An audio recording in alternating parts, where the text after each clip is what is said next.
आप सभी को नमस्कार।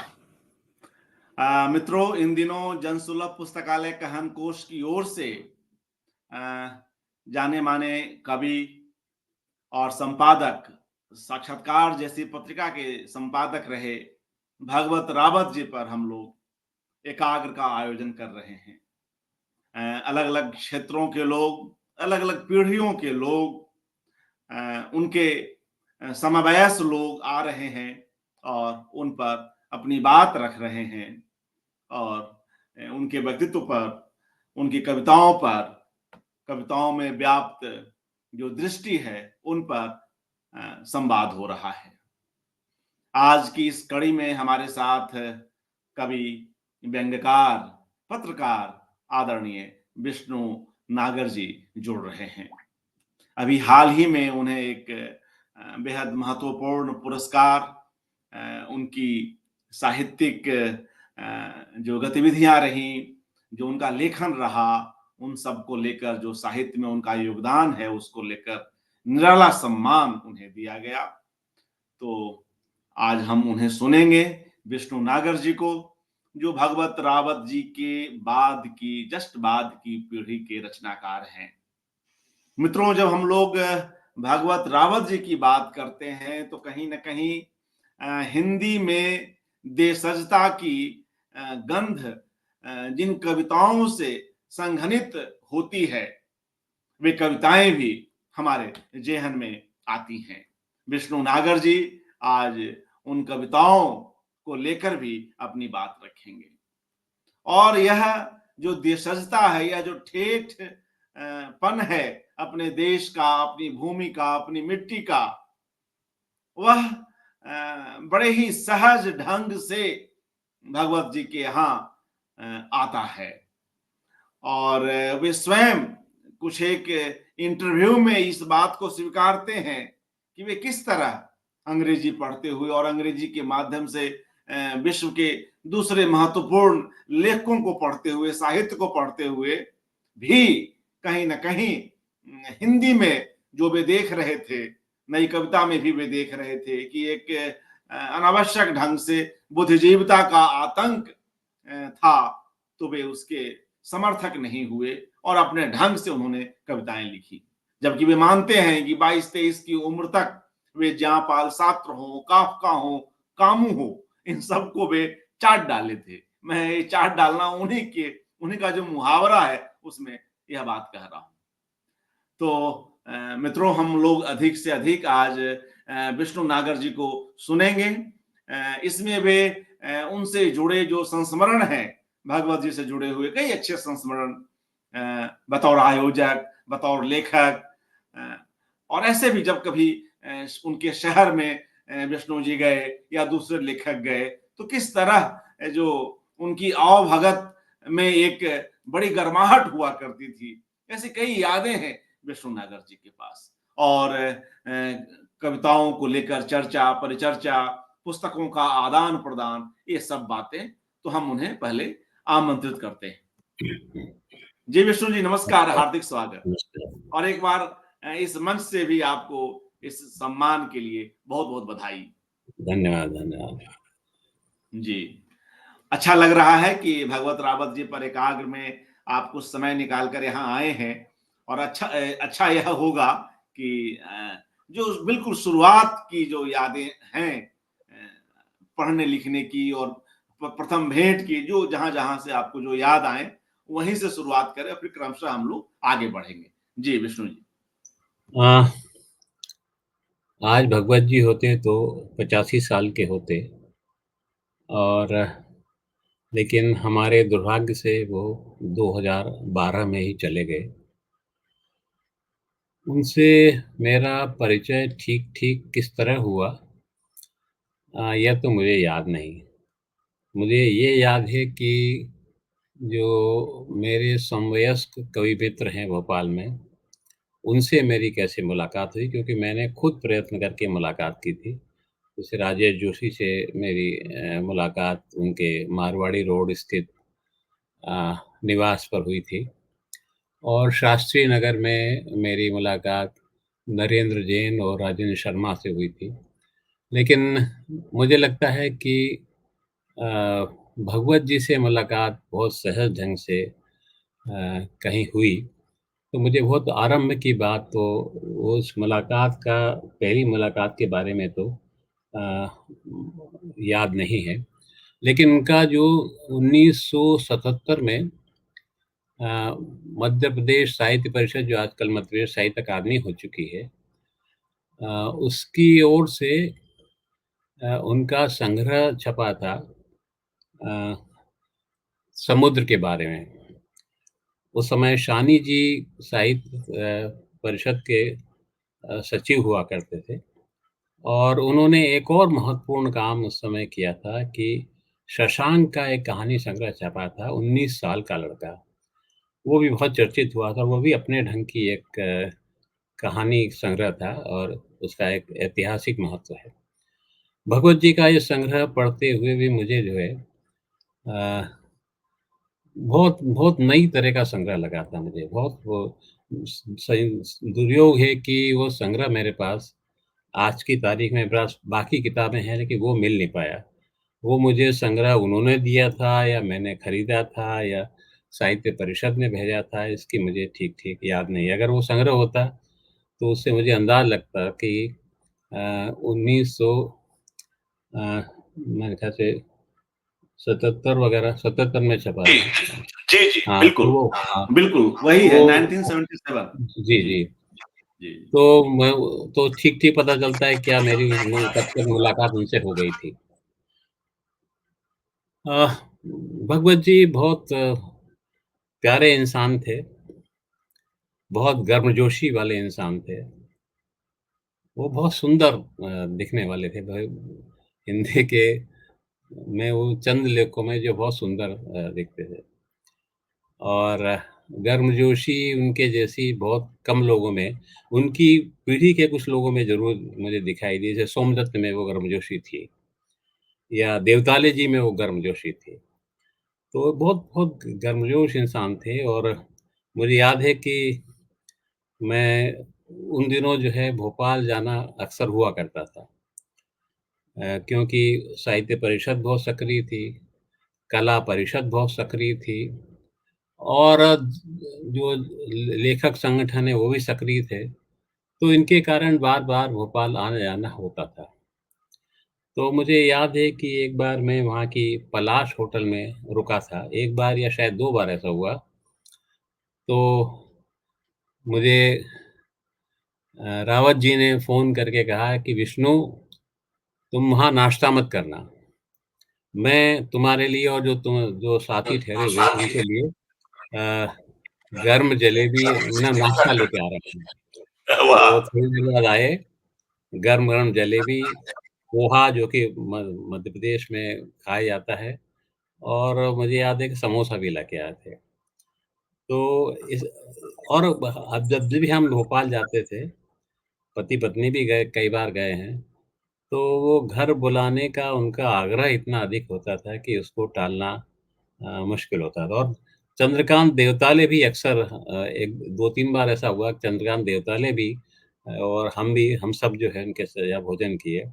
तो उनके उनके उनके मन में जो है एक मेरे प्रति और हमारी पीढ़ी के प्रति एक अद्भुत किस्म का प्रेम था, लगाव था और मुझे जहाँ तक याद आता है कि उन्होंने मुझे अपने 5 कविता संग्रह भेंट किए और एक कविता संग्रह हुआ कुछ इस तरह। ये भेंट करते हुए उन्होंने ये इबारत लिखी थी, जिसे मैं पढ़ता हूँ आपको कि प्रिय विष्णु नागर को इस उम्मीद से शायद नाराज़गी कुछ कम हो, बहुत प्यार से। अब मुझे तो बिल्कुल याद नहीं है कि मैं रावत जी से किसी भी मामले में कभी भी नाराज़ हुआ हूँ और ये सिर्फ़ उन्होंने प्रेमवश लिखा होगा और हो सकता है छोटी-मोटी कोई बात रही हो, बहुत मामूली-सी ऐसी मुझे कोई याद नहीं आता है कि उनसे झगड़ना या उनसे नाराज़ होना मेरे लिए नहीं बहुतों के लिए असंभव था। तो वो क्यों किस मूड में लिखा, क्यों लिखा कुछ मज़ा लेना चाहते थे, उनके पीछे उनकी क्या अ, इच्छा थी, मर्ज़ी थी या क्या व्यंग कर रहे थे, मुझे इसलिए ठीक-ठीक नहीं मालूम। हम उनके घर तो गए ही, एक बार मैं संयोग से जब बम्बई गया था, तो वो अपने बेटे के पास वहाँ थे, इलाज कराने आए थे और मेरी पत्नी को मुझे और मेरी पत्नी को बहुत साफ़ तौर पे याद है और हमारे घर भी आए हैं वो। तो वो कभी अपनी बीमारी के बारे में, अपने रोग के बारे में, अपने परेशानियों के बारे में बात नहीं करते थे। हमेशा एक जीवंत ढंग की उनकी बातचीत होती थी और उसमें उनका दुःख का रोना-धोना जो है, वो लगभग नहीं होता था।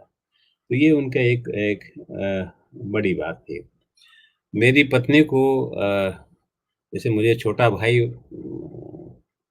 कहा कहा तो नहीं शायद उन्होंने, लेकिन मेरी पत्नी को बहू कहा करते थे। तो ज़ाहिर है कि मैं उनका छोटा भाई हुआ और उनकी आवाज़ में एक ख़ास तरह की खनक थी, जो शायद बहुत कम लोगों में होती है और एक उनकी आवाज़ में ही एक गर्मजोशी भी थी। आप मतलब जैसे किसी मित्र ने कहा है कि उनकी आवाज़ जो है, उनकी कविता सुनते हुए उनकी आवाज़ याद आती है। तो कविता और आवाज़ का जो संबंध है, जो रिश्ता है, वो उनकी कविता के साथ सचमुच न सगने कि जब हम कविता पढ़ते हैं, तो वो आवाज़ भी हमारे दिमाग में, दिल में गूंजती रहती है। अ, उन्होंने अपनी बाद की पीढ़ी के लोगों को भी सभी लोगों को बहुत स्नेह दिया, सम्मान दिया और उनकी पीढ़ी में एक किस्म की उदारता थी और असहमति का भी सम्मान था। तो उसमें जैसे मैंने कहा कि देवताली जी भी शामिल थे, भगवत जी भी शामिल थे, सोमदत्त जी भी शामिल थे। ऐसे तमाम जो है हमारे वरिष्ठ हैं, जो हमको मित्र की तरह ट्रीट करते थे, मित्र की तरह हमसे व्यवहार करते थे। उन सब में ये बात थी और अशोक वाजपेयी में भी ये बात है और मैंने तो लिखित रूप में उनसे 2-3 बार असहमतियाँ ज़ाहिर की, लेकिन उन्होंने उन असहमति का जो है वो उसके आधार पर उन्होंने कटुता नहीं पाली और ये इस पीढ़ी की एक ख़ासियत थी जो कि हमारी पीढ़ी आते-आते ख़त्म हो गई और बाद में तो ये ख़त्म होती ही चली गई। हुँ, जैसे मैंने कहा कि वो मस्त तबीयत के आदमी थे और कभी जो है वो अपनी परेशानी पे बात नहीं करते थे और उनका जो गर्मजोशी थी, वो कोई ऐसी नहीं थी कि आपको वो मैनेज करना चाहते थे। साहित्य की में ये भी होता है कि आपको समझते हैं कि महत्वपूर्ण है इसका बोलना, लिखना कहना या मुझे मेरी रचना को छापना महत्वपूर्ण हो सकता है, तो मैनेज करने के लिए कई तरह की तरकीबें करते हैं, जिसमें खुश करना भी होता है। लेकिन रावत जी बहुत निर्मल किस्म के आदमी थे। उनमें कोई मैनेज करने वाली बात कभी थी ही नहीं। प्रेम करते हैं, उससे प्रेम करते हैं और नफ़रत तो शायद वो किसी से करते नहीं थे। 1-2 लोगों से चिढ़ते ज़रूर थे वो, उसके अपने कारण भी थे, लेकिन ऐसा नहीं है कि उनसे भी नफ़रत करते हों। तो अपने मित्रों को बुलाना, ये सब करना उनके लिए बहुत सहज और संभव था और तो वो समय ही कुछ अलग किस्म का था।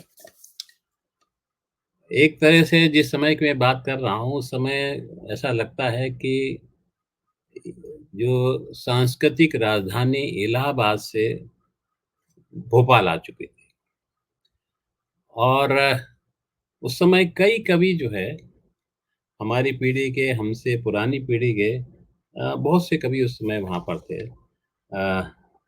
भगवत जी तो थे ही, सोमदत्त जी थे, अशोक वाजपेयी थे, हमारी पीढ़ी के राजेश जोशी थे, नरेंद्र जैन थे, विनय दुबे थे, राजेंद्र शर्मा थे, नमल शुक्ल थे, ओम भारती थे और भी तत्काल मुझे यही नाम आ रहे हैं, याद आ रहे हैं। तो ऐसे बहुत से कवि वहाँ थे और ये कवि ही नहीं थे, बाकी बाकी जो सांस्कृतिक गतिविधियाँ होती थी, दूसरी तरह की संगीत की, नृत्य की, वो सब भी वहाँ होती थी। तो एक तरह से लगता था कि ये एक मध्य प्रदेश को ये गौरव मिला है और ये सब मैं ये बात जो कर रहा हूँ, ये भारत भवन बनने से पहले की है। तो वहाँ कला परिषद नाम कला परिषद था, लेकिन कला कला कला की गतिविधियाँ भी वहाँ होती थी। लेकिन उन्होंने साहित्य को भी अडॉप्ट किया हुआ था और वहाँ की जो कविता की सुबह है, बहुत बहुत प्रसिद्ध थी और सुबह जो है मैं भी एक बार शायद 1976 में गया था, तो बहुत लोग सुनने के लिए बहुत बड़ी मतलब पूरा हॉल जो है पूरी तरह भर जाता है। तो वो एक अलग ही समय था, अलग ही दौर था और मित्रों में और हमारे वरिष्ठों में ख़ास किस्म की गर्मजोशी थी, अनौपचारिकता थी, जो धीरे-धीरे समय के साथ खत्म हुई। तो इस तरह इसके राजधानी बनना एक बड़ा सौभाग्य था। उस कारण मुझे जो है कई-कई बार वहाँ जाने का मौका मिला और बाद में ये सब चीज़ें भारत भवन के बारे में हम लोगों की कुछ आपत्तियाँ थी, कुछ विवाद थे, कुछ बहसें थी। लेकिन अब तो भारत भवन में या कोई बहस करने लायक कोई चीज़ नहीं रही। क्या बहस करें जब कुछ नहीं हो रहा है? या मुझे नहीं मालूम कि साक्षात्कार पत्रिका जिसके संपादक भगवत जी भी रहे थे, वो वो निकल रही है या नहीं निकल रही है। जबकि एक समय की बहुत महत्वपूर्ण पत्रिका थी। शानी ने उसकी बहुत अच्छे ढंग से शुरुआत की। सोमदत्त जी ने उसको बहुत समय तक सँभाला। भगवत जी ने सँभाला और भी तमाम लोगों ने उसको सँभाला और उस पत्रिका का एक अपना स्थान बनाया। उसी के साथ पूर्वाह पत्रिका निकलती थी, जो जो अब जिससे तमाम लोगों की असहमतियाँ थी, लेकिन वो अपने समय की बहुत गंभीर पत्रिका थी। तो कम से कम मध्य प्रदेश शासन के सहयोग से 2 महत्वपूर्ण पत्रिकाएँ उस समय वहाँ से निकल रही थी और इस कारण भी लोगों का वहाँ आना-जाना, मिलना-जुलना तो बहुत था। अब तो उनका जो संग्रह 1977 में छपा, उसने मुझे जो है मैंने कहा कि मुझे बहुत आकर्षित किया और ये संग्रह कोई बहुत जल्दी नहीं छपा था। वो ये तब तक वो 38 साल की उम्र के हो चुके थे और उस समय जो है कविता संग्रह छपना कोई आसान बात नहीं थी। बहुत कम लोग थे जिनके कि संग्रह जो है छपना आसान होता था। वरना ये पहचान सीरीज़ जो 1971 में निकली उसमें तमाम ब ब जो आज की तारीख में हम जिनको बड़े कवि मानते हैं, विष्णु खरे, चंद्रकांत देवताले, सोमदत्त, आग्नेय, ऐसे तमाम कवि विनोद कुमार शुक्ल, इन सब की रचनाएँ इस पुस्तिका के रूप में छपी थी। क्योंकि तब तक जो है प्रकाशक इस बारे में कविता छापने के बारे में दिलचस्पी नहीं लेते थे।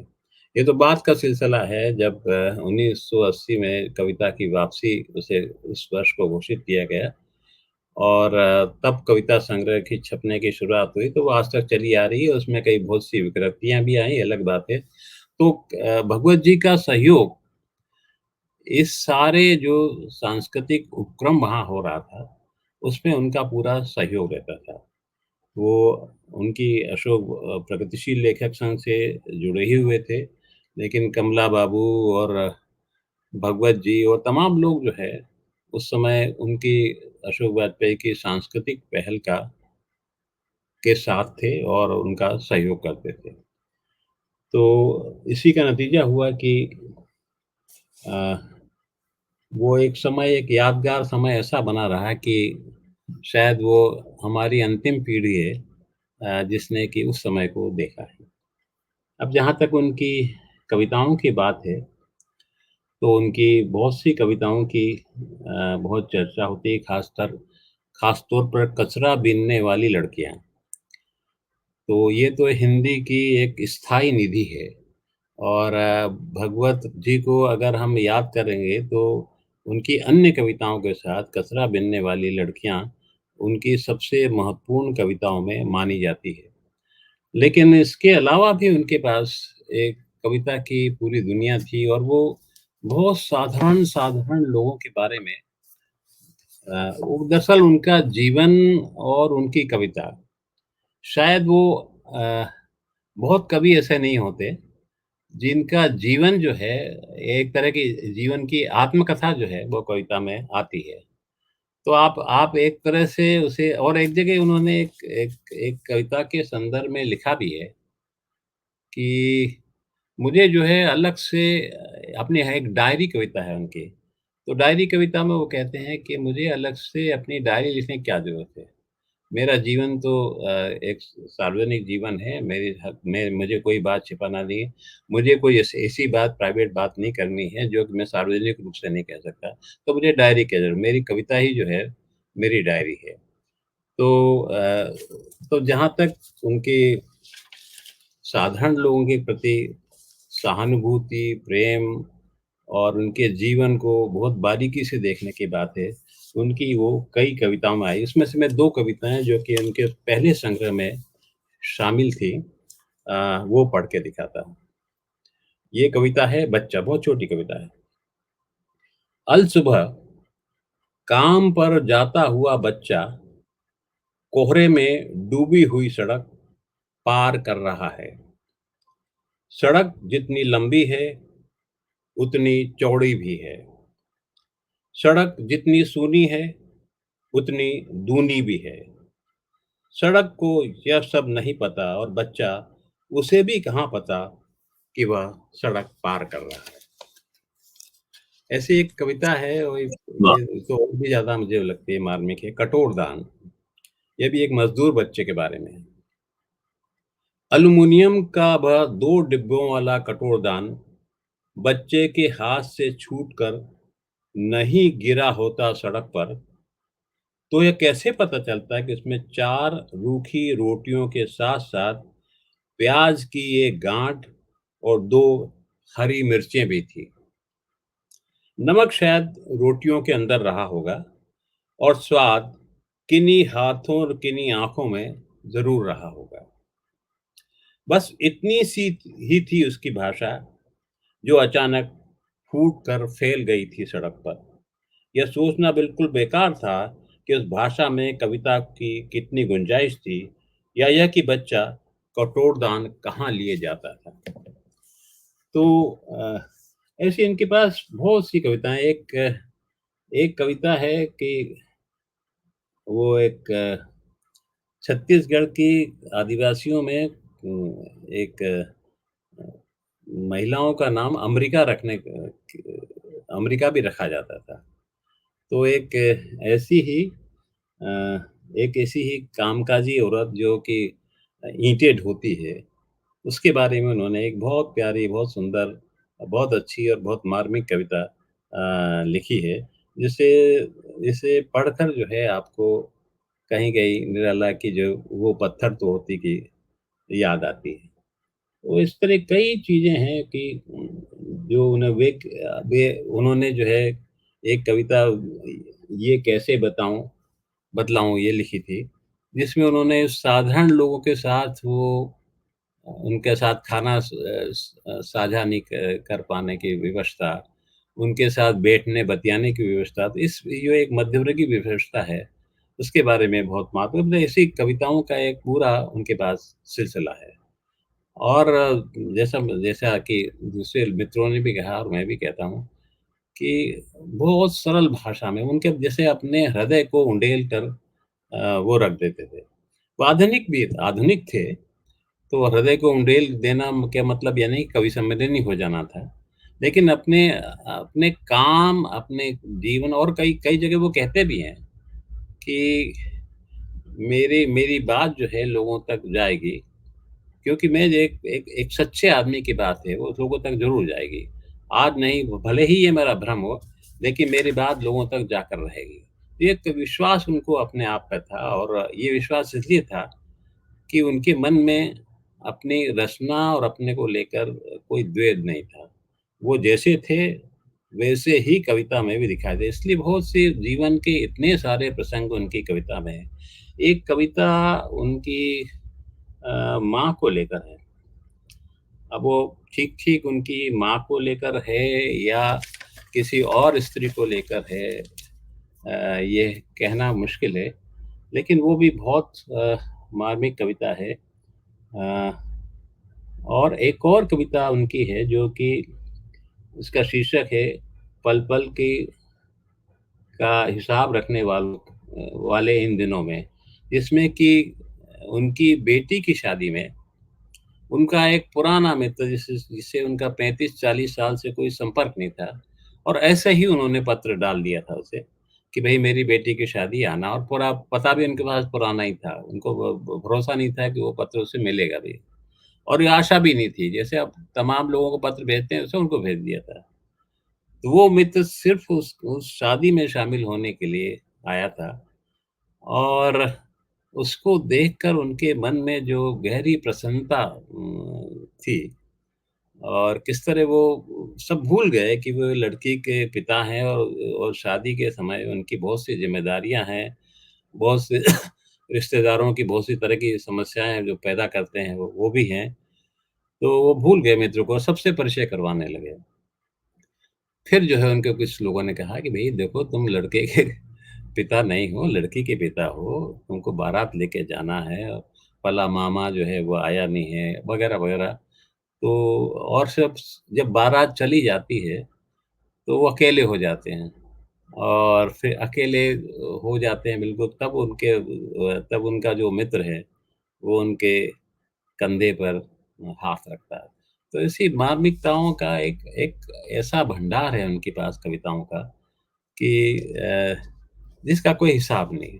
बहुत मैंने ऐसे कवि कम देखे हैं, जो अपने जीवन और अपनी कविता के बीच में किसी तरह का अ, द्वेध नहीं रखते, बल्कि वो उनकी कविताएँ जो है वो जीवन का ही रूपांतरण है, उनके दैनिक जीवन का रूपांतरण है। उनकी उनके घर, परिवार, उनकी पत्नी ये सब उनकी चिंता के विषय है, उनके कविता के विषय हैं और जैसे जैसे जिस डायरी कविता का मैं ज़िक्र कर रहा था, मैं उसे पढ़ना चाहूँगा। डायरी, डायरी मुझसे कभी लिखी ही नहीं गई। कोशिश भी की तब ऐसा लगा छिपाकर कुछ भी लिखना मेरे लिए नहीं है संभव। मेरे पास नहीं ऐसा कुछ लिखकर जिसे छोड़ दूँ मैं चुपचाप, कि शायद कभी बाद में कोई पढ़े और यह कहे कि देखो क्या-क्या सोचा करता था मन ही मन अपने बारे में, औरों के बारे में। ऐसा भी क्या लिखना जिससे जीवन भर का लिखा पढ़ा सब एक तरफ हो और जिसे छिपा कर लिखा हो वही मेरा सच कहलाए। मेरी जितनी भी परतें सतहें हैं, सब की सब तो बंद पड़ी हैं कविताओं में। हिम्मत हो तो खोलो उनको। जब उनको ही नहीं ठीक से पढ़ पाए, तो क्या मेरी डायरी पढ़ोगे? सच पूछो तो कवि की कविताएँ ही होती है उसकी सही डायरी। तो ये कितनी मार्मिक कविता है कि आपके जीवन में एक जीवन जो आपको लोगों को दिखता है और एक जीवन जो आप डायरी में लिखते हैं, इसमें आपके सम्मान भी, द्वेष भी, कई तरह के राग भी, कई तरह की दबी हुई इच्छाएँ भी होती हैं। तो उनके मन में ऐसी ये सब बातें थी ही नहीं, जो भी था, उनका सब जो है कविताओं में आया है और आपको कोई ऐसी कविता नहीं मिलेगी जो बनाई गई हो। एक भी कविता जो है आपको आपको कब असफल कविता मिल सकती है, लेकिन आपको एक बनाई हुई कविता उनके यहाँ कभी नहीं मिलेगी। ये उनकी मैं मानता हूँ कि इससे बड़ी बात और उनको मनुष्य की अच्छाई पर बहुत बहुत बहुत अधिक विश्वास था। ऐसा विश्वास जो है कम से कम उस दौर में हम लोगों के बीच में तो अ, था नहीं। हम लोग इतने मनुष्य की अच्छाई में इतना विश्वास नहीं करते थे जितने कि इस पीढ़ी के लोग करते थे। और एक बहुत अच्छी कविता मैं इसी सिलसिले में पढ़ता हूँ। वे इसी पृथ्वी पर हैं। कहीं न कहीं कुछ न कुछ लोग हैं ज़रूर, जो इस पृथ्वी को अपनी पीठ पर कच्छपों की तरह धारण किए हुए हैं। बचाए हुए हैं उसे अपनी ही नरक में डूबने से। वे लोग हैं और बेहद मामूली घरों में रहते हैं।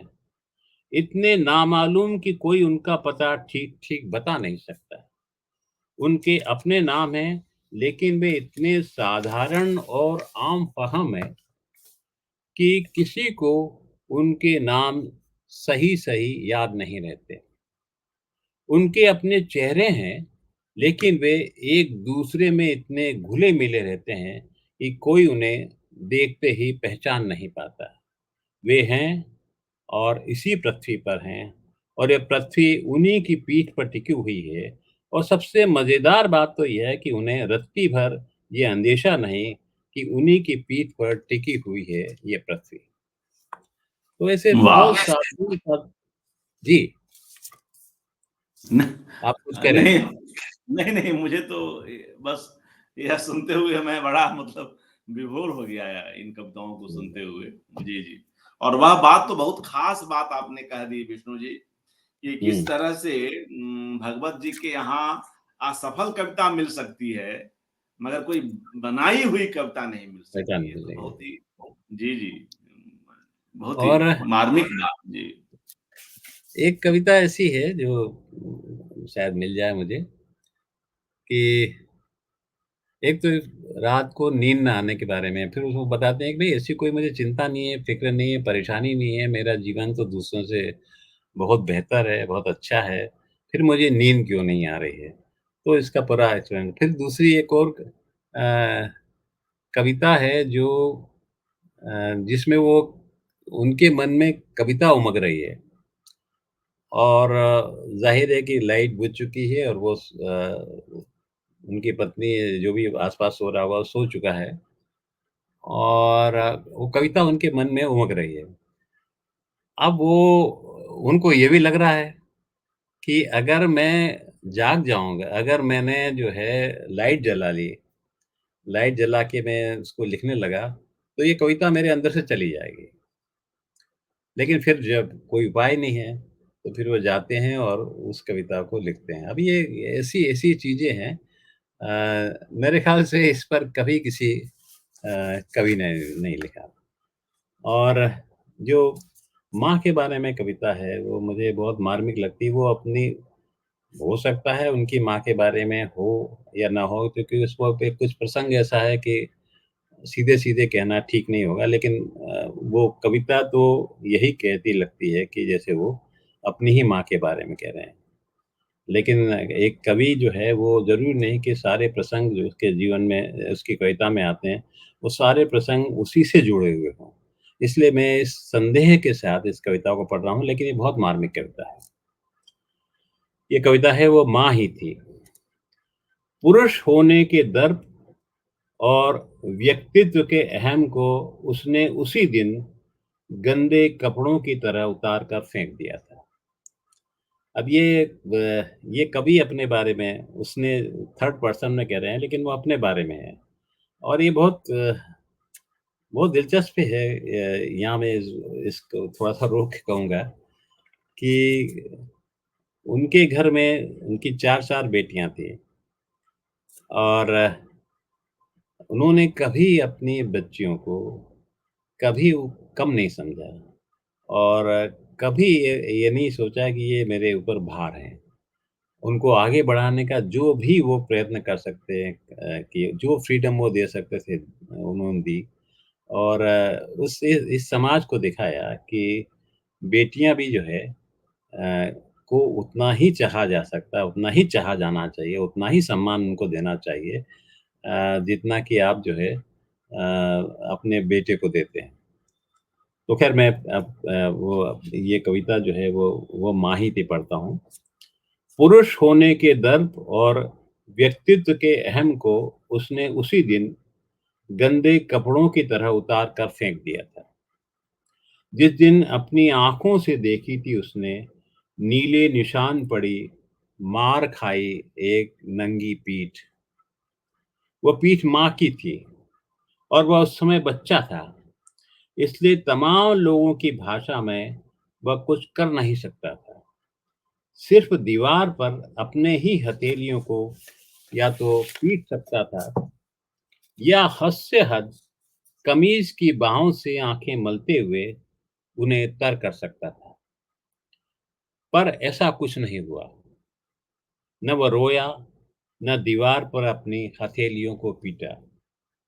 अगर ये संभव था कि वह उस समय अपने आप को अपने सामने पैदा होते हुए देख सकता, तो ज़रूर उसी दिन, उसी समय उसने अपने ही शरीर और अपनी ही आत्मा के गर्भ से एक और जन्म लिया था। उस समय भी वह माँ ही थी जिसने एक बार फिर उसका पैदा होना महसूस किया था। वह पीठ पर पड़े नीले निशानों की परवाह किए बिना उठी और उसे खामोश कोने से खींचकर गर्म सोते की तरह फूट पड़ी थी। यह पहली बार था जब पैदा होने पर बच्चे की नहीं, माँ के रोने की आवाज़ सुनी गई थी। उसी समय उसने तय कर लिया था कि वह आदम का बच्चा हो नहीं सकता और सारी दुनिया से कहा था कि मुझे आदम का बच्चा मत कहना, और शायद यही कहते-कहते वो उसकी गोद में सो गया था।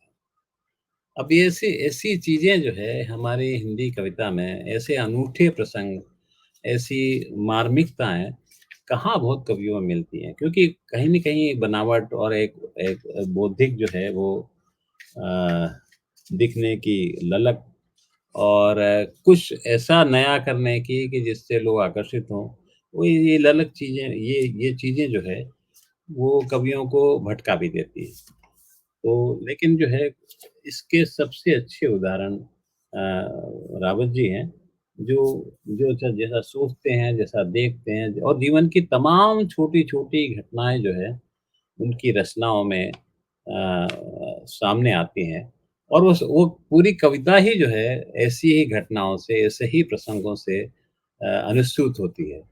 वो ज़्यादा बड़ी बातें नहीं करती। जैसे एक वो एक बार एक कविता उनकी है जो 2002 के बाद जो सांप्रदायिकता पनप रही थी उसके बारे में है। और उसके बारे में वो कहते हैं कि उसके बाद से मंदिर ही मंदिर चारों ओर बनने लगे थे, और जो हम आज तो और बहुत बड़े पैमाने पर देख रहे हैं। और उसकी वजह से जो है वो सोना, पढ़ना, लिखना सब मुश्किल होता जा रहा था। और वो हनुमान जी से प्रार्थना करते कि भई मुझे बचाओ। और मैं इस बात को इस उससे जोड़ता हूँ कि कुँवर नारायण जी लखनऊ में जहाँ रहते थे, तो वो जब उन्होंने मकान बनवाया था तब वो शहर से दूर था। लेकिन जैसे शहर बढ़ता जाता है और उनके आस-पास ही पीछे ही शायद एक मंदिर बन गया था, जहाँ चौबीसों घंटे जो है वो बजता रहता था। कुछ न कुछ जो है संगीत उनका धार्मिक संगीत बजता रहता था। तो वो इतने परेशान हो गए, और वो भले आदमी थे, लड़ भी नहीं सकते थे, बल्कि लड़ने में नरेश जी बता रहे थे कि उन्होंने सहायता भी करने की कोशिश की कि भई ये सब कुछ सिलसिला बंद हो जाए। वो किसी ऐसे आदमी को सामने भी लाए थे, लेकिन वो नहीं, उन्होंने कहा नहीं, ये सब चीज़ें मैं नहीं करूँगा। और फिर वो लखनऊ छोड़कर जो उनका प्रिय शहर था, वो दिल्ली आए और दिल्ली में ऐसी कॉलोनी में मकान लिया, जहाँ इस तरह की चीज़ों के होने की कोई संभावना नहीं थी। तो ये जो धार्मिकता जो है, धार्मिकता के नाम पर जो एक तरह की शोर हो रहा है, जो लोगों को हैरान और परेशान करने की जो तरीके जो है सुलभ किए गए हैं, और शोर ही धर्म हो गया है, तो सबका प्रतिकार जो है आपको रावत जी की कविता में मिलता है। और उनकी पत्नी को लेकर तो उनके पास जो है बहुत सी कविताएँ हैं। एक एक 18 बरस कविता है, जो शादी के 18 बरस बीतने पर उन्होंने लिखी थी, और वो छोटी कविता है, ज़्यादा बड़ी नहीं है। लेकिन उस उस संबंध को उन्होंने पत्नी से अपने संबंध को, अपनी पारिवारिकता को पत्नी के माध्यम से काफ़ी जगह तक रहते हैं। बहुत सी कविताएँ उनकी इस पर हैं। तो ये 18 बरस कविता है, और पत्नी के थकने थकने को लेकर, किस तरह वो दिन भर काम में जुटी रहती है, इस सब को लेकर बहुत सी कविताएँ उनके पास हैं। तो ये 18 बरस बाद उस पर कविता लिखना अपनी खाल उधेड़ने जैसा लगता है। खाल जो महज़ खोल रह गई है। लगातार भागते-भागते, हाँफते-हाँफते की गई बातों के हिसाब वे बड़े होते हुए बच्चे कब इतने बड़े हो गए। फेफड़ों से बड़ी, लंबी, तेज भागती हुई सांसों के बीच उसकी आँखों के नीचे गड्ढे गहरे स्याह होते-होते कब इतने गहरे हो गए। नहीं, नहीं, उम्र के इन निशानों का तक वापस जाना फ़िज़ूल है और उसे और मुझे दोनों को ठीक याद नहीं। यह सच है, मुझसे बने नहीं कोई प्रेम कविता, पर असल में एक अच्छी प्रेम कविता ही तो लिखना चाहता था। इसे पाने के लिए अब तक क्या-क्या नहीं लिखा, भागते-भागते, हाँफते-हाँफते और जैसा कि मैंने कहा था कि वो तमाम तरह की ज़िम्मेदारियों के बीच वो सारे काम करने की जल्दबाज़ी में भी रहते थे। सबको सबके लिए सब कुछ करने की इच्छा उनके मन में बहुत गहरी थी। इस कारण जो है दौड़ना, भागना, हाँफना ये उनके जीवन का भी हिस्सा था और उनकी पत्नी के जीवन का हिस्सा था, जो बहुत भली महिला थी, बहुत सज्जन महिला थी और उनका परिवार ही बहुत अच्छे लोगों का परिवार है। तो अभी तो कुल मिला के इतना ही कहना चाहता हूँ, अगर आप कुछ और पूछना चाहें और मैं कुछ जवाब दे सकूँगा तो ज़रूर दूँगा। जी। अ, बड़ा ही अच्छा लगा विष्णु जी, जिस तरह से आपने भगवत जी की कविताओं की कथा कही, हुँ, उसका अपना एक बड़ा रस आया। बेशक आप कह रहे थे कि संस्मरण कम है, कुछ एक संस्मरण हुँ, होंगे भी तो फिलहाल आपको ध्यान में नहीं आ रहे। हुँ, मगर एक-एक कविताओं की कथा जिस तरह से आपने कही, डायरी वाली कथा या उनकी पत्नी पर लिखी कविता की कथा और हुँ, ऐसी कई कविताओं का जो सार आपने व्यक्त किया, जी, उसका एक बड़ा अच्छा प्रभाव पड़ा और ज़ाहिर है हुँ, कि एक बेहद सहज ढंग से, गैर अकादमिक ढंग से जब कविताओं पर इस तरह बात होती है, तो उसमें जो अपनी कविता की जो अपनी खूबी है या ख़ास तौर से पाठक तक कविता वह कैसे पहुँची है और इतने समय तक याद रहती है, तो वह बात भी, वह गाँठ भी खुलती है।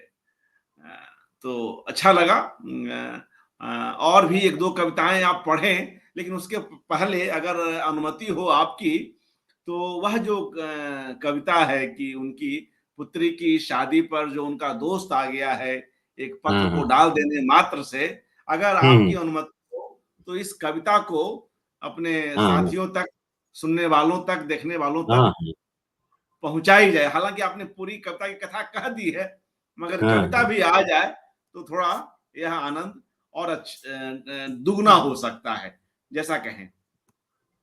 मैं देखता हूँ उस कविता को।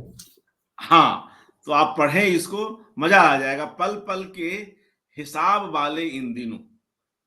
तो और लास्ट में वह कविता भी किस तरह से उसका एंड करते हैं भगवत जी, जैसे वे भूल हुँ, गए हों कि ये हुँ, शादी में आए हुए हैं।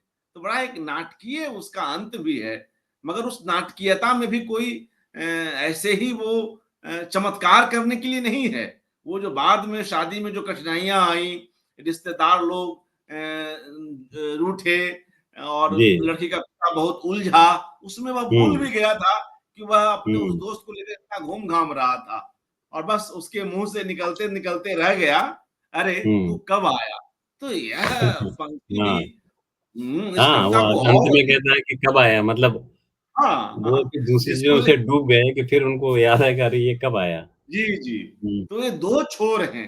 शुरू में वह हुँ, उस आदमी से ऐसा घुला-मिला अपने दोस्त से कि अपनी बेटी की शादी को भुला बैठे और फिर बेटी हाँ, की शादी की उलझनों में ऐसे उलझे कि वह हुँ, दोस्त आया हुआ यह भूल गए। ये भी तो ये भूल गए। हाँ, हुँ, ये 2 छोर हैं। तो आप इतना अच्छा पढ़ते हैं, पढ़ेंगे तो मज़ा आएगा। हुँ। ऐसी कैसी नींद संग्रह में भी है यह कविता और भी जी।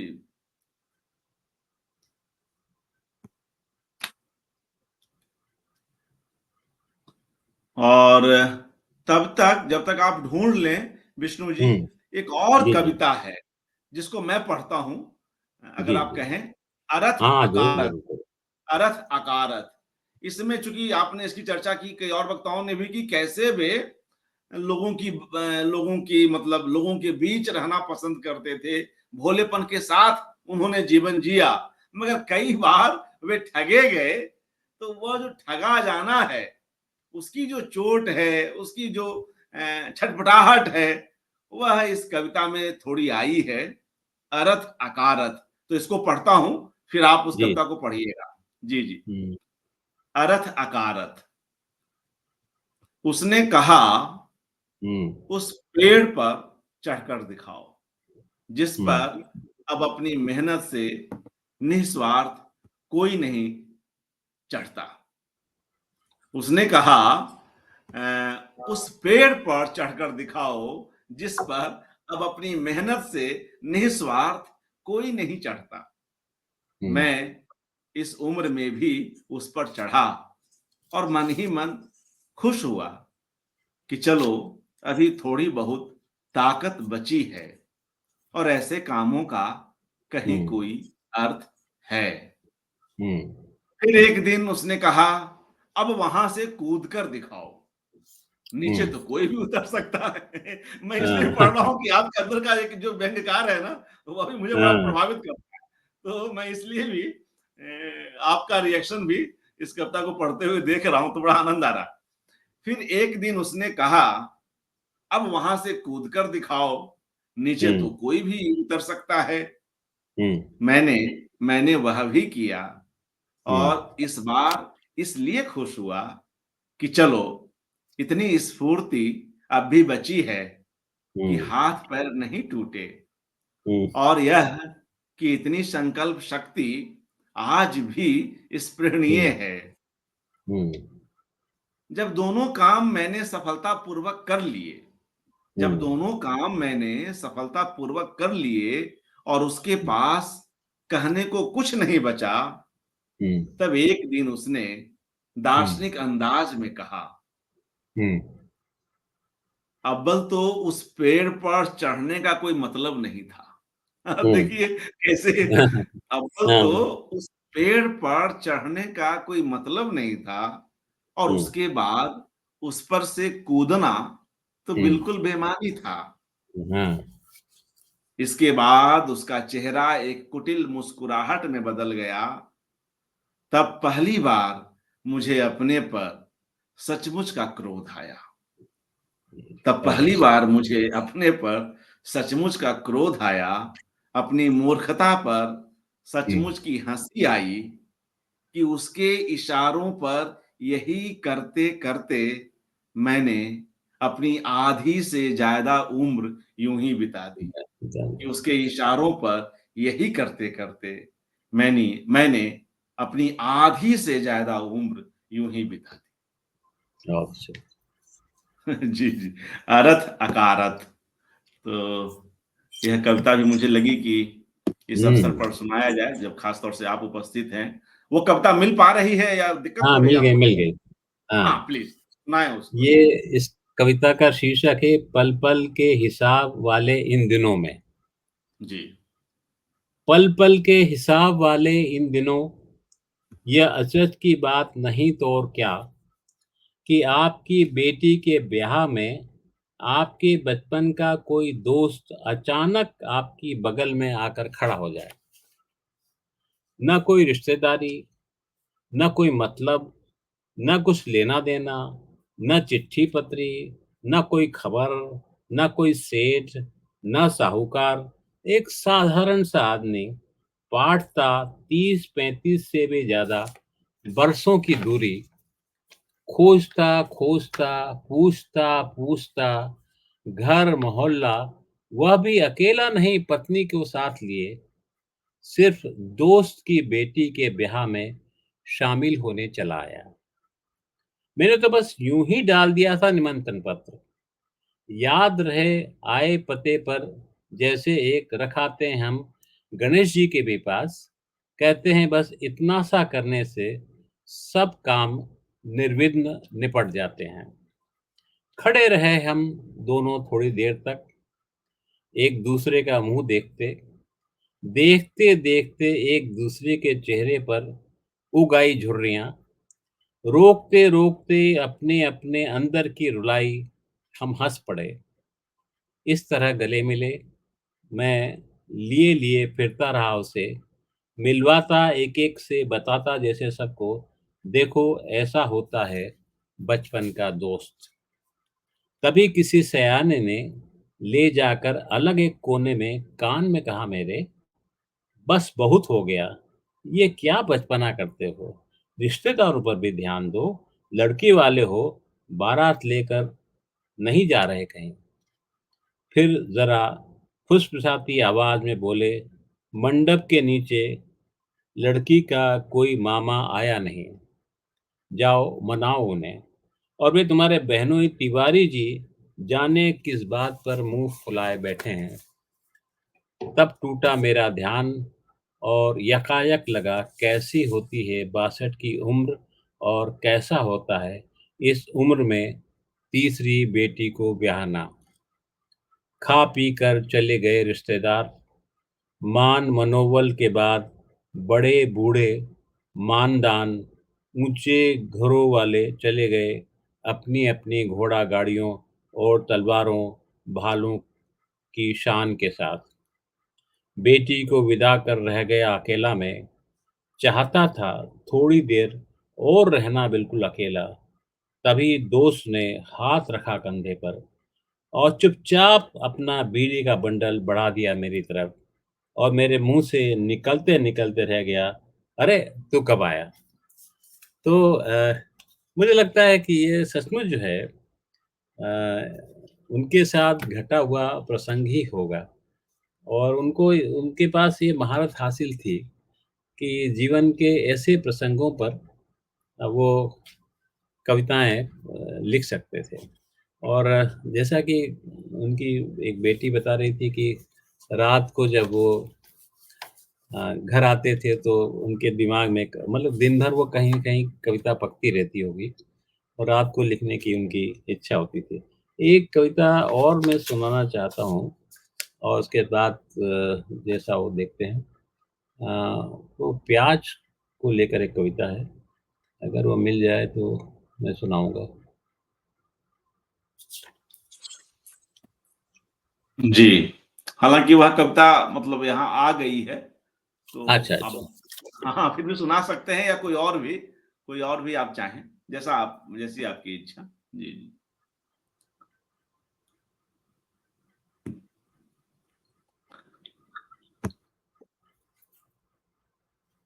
वह अंश भी पढ़ देते जो उनके संकलन पर आपने कहीं उनकी कविताओं पर कुछ लिखा हाँ, था। हाँ।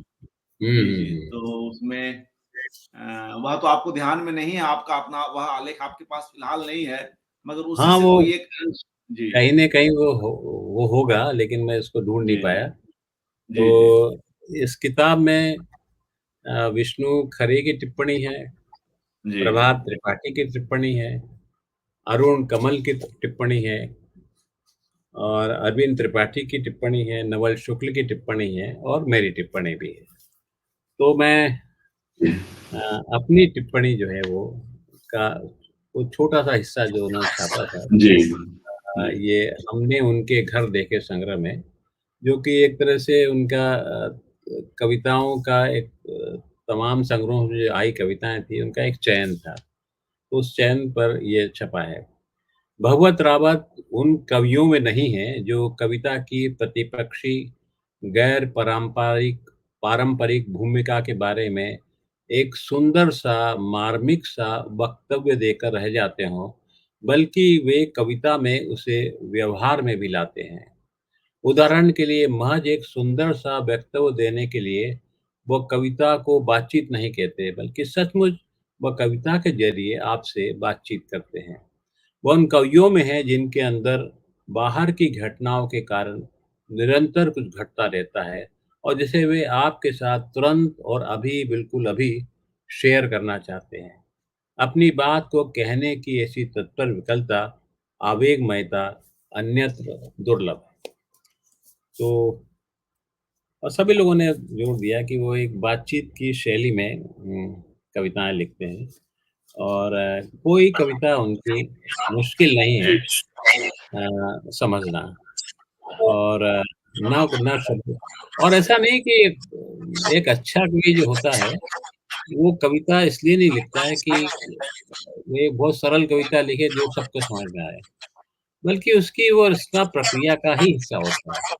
और मैं मानता हूँ और उनकी कविताओं को पढ़ के ये विश्वास बार-बार पुष्ट होता है कि वो उनकी रचना प्रक्रिया का हिस्सा है। उनको उनके अंदर ही कहीं ये बात थी, हमें अपनी बात जो है हमें अपनी बात जो है, जो जैसा हमने अनुभव किया, उसको उस तरह रखना है और उसमें कुछ दबाना-छिपाना नहीं है और सारी जैसे मैंने फिर पहले भी कहा कि सारी कविताएँ लगभग उनके जीवन प्रसंगों से किसी न किसी से जुड़ी हुई है और मुझे लगता है कि शायद ही कोई कविता ऐसी हो, जो उनके उनके अपने जीवन प्रसंग से, उनके अनुभव से बाहर की दुनिया की हो।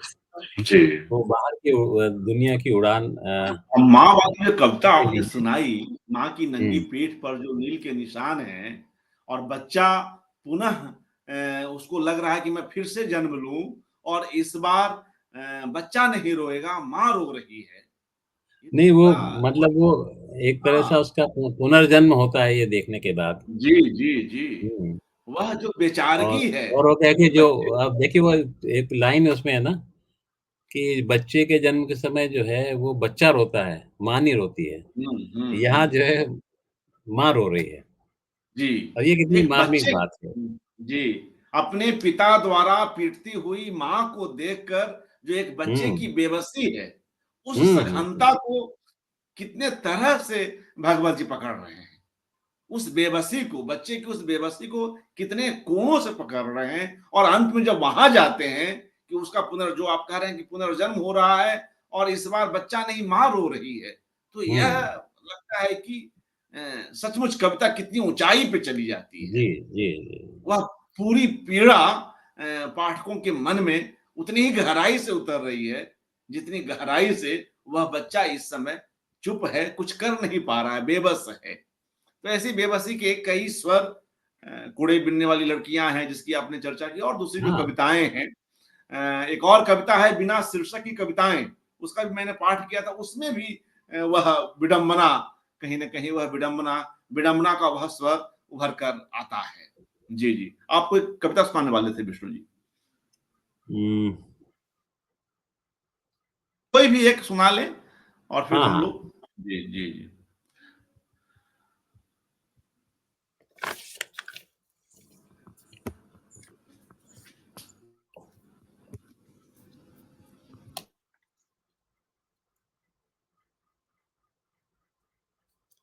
एक छोटी कविता है अ,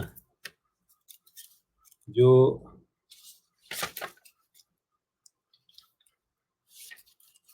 बहुत छोटी कविता है 4-6 लाइन की है। उसकी थकान, कोई लंबी कहानी ही बयान कर सके शायद उसकी थकान। जो मुझसे 2 बच्चों की दूरी पर न जाने कब से क्या-क्या सिलते-सिलते हाथों हाथों में सुई धागा लिए हुए ही सो गई है। अब ये देखिए एक गृहिणी के दुःख हो, तकलीफ हो, उसके जू परिवार के लिए जुटे रहने का एक एक मार्मिक प्रसंग को और जो जीवन में ऐसा होता है कि किस तरह उन्होंने व्यक्त किया। जो आखिरी लाइन है कि वो सुई धागा लिए हुए ही सो गई। तो ये और ख़ास तौर पर जो जो औरतें पूरी तरह घरेलू होती हैं, उनका और उस समय की आप बात करें जिस समय की जिस पीढ़ी के वो थे और उनकी ब आप जानते हैं उनकी शादी बहुत जल्दी हो गई थी। तो उस पीढ़ी में जो है वो महिलाओं को बहुत काम करने पड़ते थे। और जैसा कि बताया भी गया है कि उनकी पत्नी जो है बहुत धार्मिक थी। तो और रावत जी की और एक हर अच्छे पति में ये बात होनी चाहिए कि रावत जी तो धार्मिक आदमी नहीं थे, लेकिन उनकी पत्नी पूरी तरह धार्मिक थी। तो जी, जी। उनकी मदद के लिए हाँ, उनके काम में कोई विघ्न ना आए, इसका वो पूरा ख़्याल रखते थे और पूरी उनकी मदद करते थे। तो ये स्त्री के अपनी पत्नी के प्रति उस पीढ़ी में या हमारी पीढ़ी में भी वो सम्मान नहीं है जो उनमें दिखता है। तो एक एक जैसे एक कविता में कहते हैं कि मैं सीधे सच्चे इंसान की वो कविताएँ हैं और सीधे सच्चे ढंग से कही गई हैं। और जैसा कि मैंने फिर रिपीट करूँगा कि वो सीधे सच्चे ढंग से कहना एक उनका नकली तरीका नहीं था। उनके अंदर से मतलब उनके अंदर इतनी ललक थी हर चीज़ों की। ललक मतलब जीवन को समझने की, हर छोटी से छोटी घटना को समझने की, हर घटना को देखने की, अपने से नीचे वर्ग के लोगों के जीवन में क्या घट रहा है, कैसे घट रहा है, ये देखने की। उनकी पत्नी किस तरह सह रही है या किस तरह की तकलीफ़ों से गुज़र रही है या परिवार के लिए वो क्या कर रही है। तो अपने बारे में वो अक्सर मौन रहते हैं और बोलते भी हैं तो अपनी क्रिएटिव चीज़ों के बारे में। तो अपना गौरवगान जो है आप उनको उनकी उनकी कविता में आपको कहीं नहीं मिलेगा। जबकि वो हमेशा ज़ाहिर है हमारा जो पुरुष प्रधान समाज है, उसमें पुरुष जो है अपने आप को सबसे महत्वपूर्ण इकाई समझता है और वो समझता है कि वही सब कुछ चला रहा है। तो वो चीज़ उनके भीतर जैसे उन्होंने माँ वाली कविता में जो शुरू की चीज़ 4 लाइनें हैं, हाँ, बिल्कुल, वो इस बात बिल्कुल। को दिखाती हैं कि उसी दिन से उनके मन में ये पुरुष प्रधान वाला जो कॉन्सेप्ट है, आदम वो का उसी दिन बेटा नहीं है वह हाँ, आदम का बेटा नहीं बनना आदम का चाहता। बेटा नहीं है। आदम का बेटा नहीं तो कहलाना चाहता। बहुत बड़ी जी, बात है। जी। और वे एक साथ अपनी माँ से भी क्लोज़ हैं, अपनी पत्नी को इतना चाहते हैं और अपनी पुत्रियों को इतना चाहते हैं। हाँ, तो एक यानी साथ स्त्री के वो प्रति जो है इतना सम्मान जो है मतलब माँ के बारे में तो कई बार बहुत आप भावुक होते हैं, लेकिन पत्नी के बारे में जो है जनरली लोग उसकी जो जो कुछ वो आपके लिए करती है, उसके प्रति बहुत आपके मन में बहुत बहुत गहरी सदाशयता कई बार नहीं होती है। तो वो सदाशयता उनके पास थी और बेटियों को जो है उस आज भी जो है जिस तरह समझा जाता है, उससे विपरीत जो है वो थे। तो जी, उनके उनके जीवन और उनकी कविता में मतलब इतना कोई अंतर नहीं है, ऐसा बहुत कम कवियों में देखने को मिलेगा। जी, तो वो अपने जीवन को जो है वो कविता में जीते थे और कविता में जो जीते थे उससे अपना जीवन भी बनाते थे। ये महत्वपूर्ण बात बिल्कुल, थी। बिल्कुल। एक साथ उनकी कविताओं में देश का राग तो है ही, मिट्टी का, नदी का, प्रकृति का उस पूरे बुंदेलखंड का, झांसी का, जी, वह राग तो है ही, लोक का, बतकही का लोक कथाओं का राग तो है ही, गृहस्थी का राग भी भरा पड़ा है।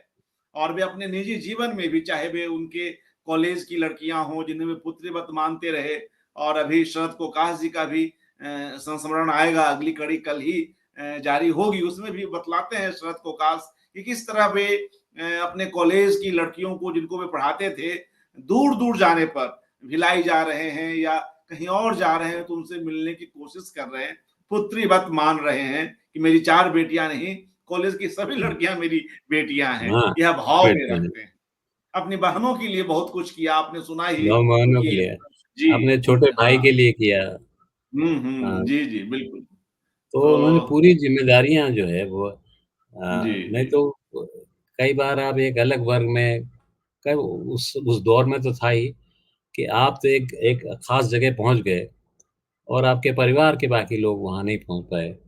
तो आप उसको हीन दृष्टि से देखते हैं या उनकी उपेक्षा करते हैं या दिखावटी जो है उनको उनके प्रति सम्मान जताते हैं।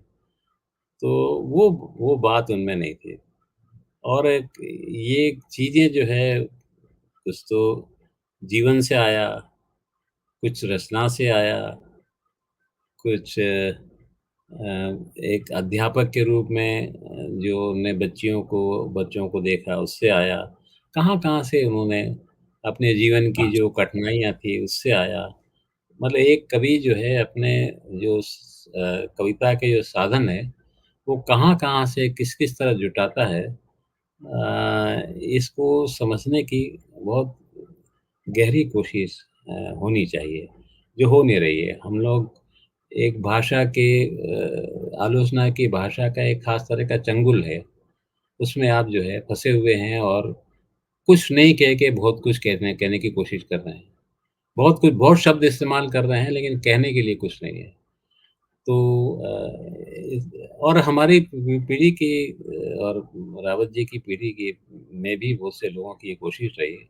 ये प्रभात त्रिपाठी ने ये काम बहुत अच्छी तरह किया कि उन्होंने कविता में जो हस्तक्षेप किया वो तो किया ही, तो रावत जी ने भी किया और आलोचना में भी अपनी तरह से हस्तक्षेप किया, चाहे डायरियाँ लिख कर किया, या टिप्पणियाँ लिख कर किया, चाहे वो एकेडमिक लेवल पर उस तरह का काम ना हो, लेकिन बहुत कंसर्न के साथ किया। राजेश जोशी ने काम किया और कवियों ने काम किया। और एक और जो चीज़ जो रावत जी के संदर्भ में तो नहीं कह सकते, पर आप निराला से तो कम से कम उसको देखते हैं कि कवि सिर्फ़ कवि नहीं होता। वो उपन्यासकार भी है, वो कहानीकार भी है, वो निबंधकार भी है, वो टिप्पणीकार भी है, वो पत्रकार भी है। हाँ, तो कई रूपों में तो आप बात के कई पीढ़ी के जी, रचनाकारों जी, को जी। इस रूप में पाते हैं। आप लेकिन स्वयं इसके उदाहरण जी, रावत जी जो है वो ज़ाहिर है कि शिक्षा की दुनिया से थे, जी, तो उनका काम उस दुनिया में रहा जी, और हम उसके बारे में चूँकि कोई ज़्यादा चर्चा नहीं होती या हमारी चर्चा करने की तैयारी नहीं है, तो उस दुनिया में उन्होंने क्या-क्या काम किया, जी। ये भी ये भी कवि के निर्माण में इसकी भूमिका है और और कई कई कोशिश करनी कविताओं पर, चाहिए कई कि काव्य संग्रहों पर उन्होंने लिखा। कई कई हाँ, कविताओं पर, कई काव्य संग्रहों पर उन्होंने लिखा और अच्छा लिखा। उसका हाँ। पुनर्पाठ किया अपने तईं। जी, जी, जी। जी, जी। मैं ये कह रहा हूँ कि जो उनका जो कॉलेज का जो शिक्षा का एक शिक्षक के रूप में जीवन था, उसमें वो किस-किस तरह के लोगों से जुड़े, उस अनुभव से उन्होंने क्या हासिल किया।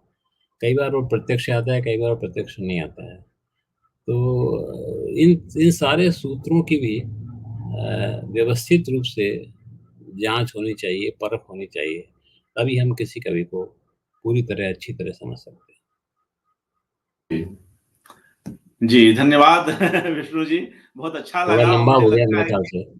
नहीं, नहीं, नहीं बहुत मतलब बहुत शानदार रहा।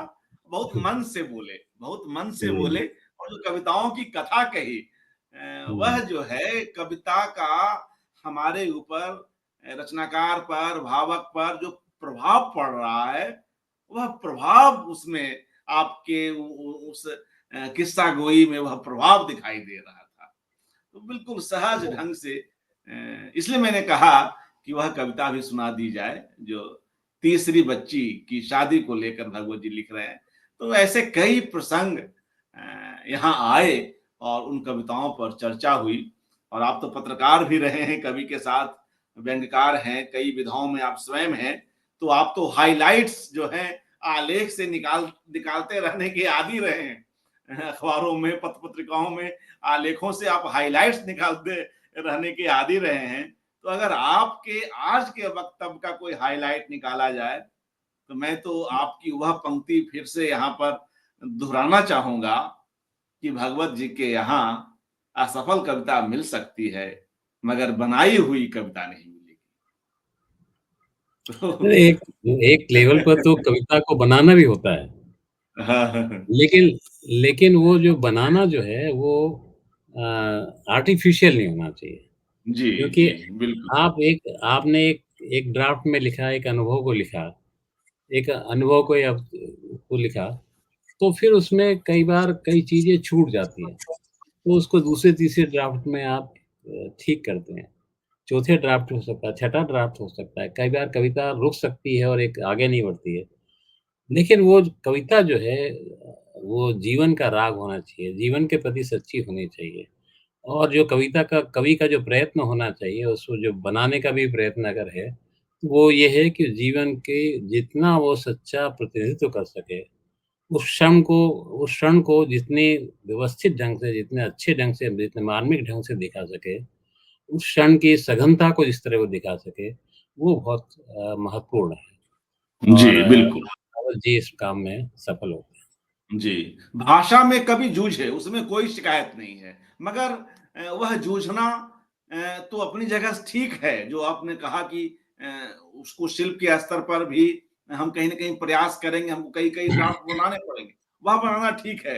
लेकिन अनावश्यक ढंग से जो एक कृत्रिम रूप से कुछ हम कर रहे हैं, उससे भगवत जी बचते रहे।